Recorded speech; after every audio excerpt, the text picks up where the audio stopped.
Jemi në një moment kritik që armët të heshtin dhe paqja të vendoset në Ukrainë.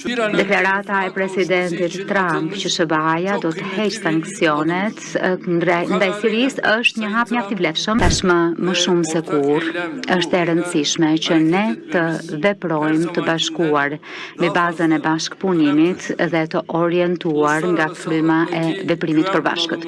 Jemi në një moment kritik që armët të heshtin dhe paqja të vendoset në Ukrainë. Sot, ashtu si në të shkuarën, gjithsecili po kontribuon me përpjekje drejt një zgjidhjeje për të arritur si përparësi armëpushimin gjithëpërfshirës. Për shkak të ndjeshmërisë së procesit, inkurajimi i palëve pa ju imponuar asgjë është shumë e rëndësishme sa i takon arritjes së një paqeje të drejtë e që zgjat.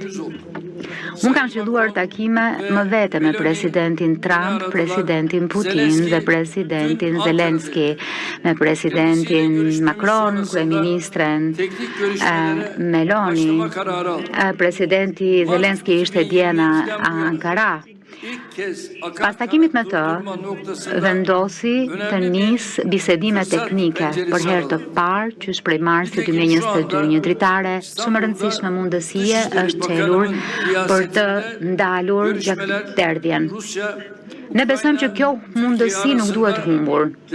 Rusia, Ukraina, Turqia tashmë po zhvillojnë bisedime në Stamboll. Ashtu siç e kam thënë gjithmonë, nuk ka humbës në një paqe të drejtë. Turqia do të vazhdojë të bëjë pjesën e saj në këtë proces. Gaza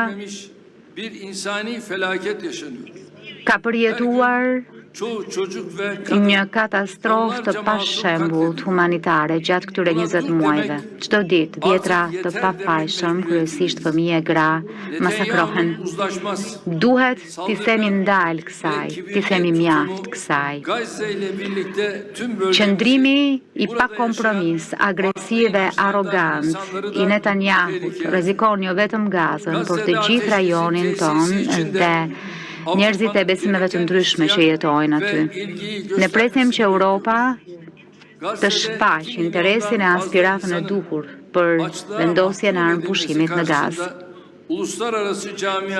Më shumë se sa 2 milion njerëz po vuajnë urinë në Gazë dhe komuniteti ndërkombëtar nuk ka ndërmarrë asnjë veprim në këtë drejtim.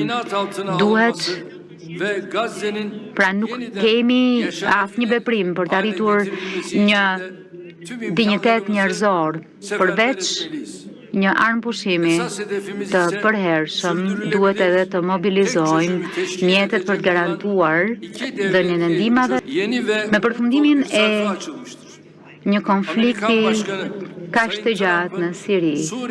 Një kapitulli e shpresplot është çelur. Deklarata e presidentit Trump që SBA-ja do të heqë sanksionet ndaj Sirisë është një hap mjaft i vlefshëm, ndërmarr që Siria të ecë përpara sa më shpejt të mundur. Me këtë vendim, presidenti Trump ka treguar edhe një herë se sa rëndësi i kushton stabilitetit dhe zhvillimit rajonal. Shpresojmë që ky vendim do të shërbejë si shembull për vende të tjera. Kjo mbështetje do të ketë po ashtu një efekt përshpejtues për kthimin vullnetar, dinjitoz e të sigurt të sirianëve që gjenden jashtë vendit.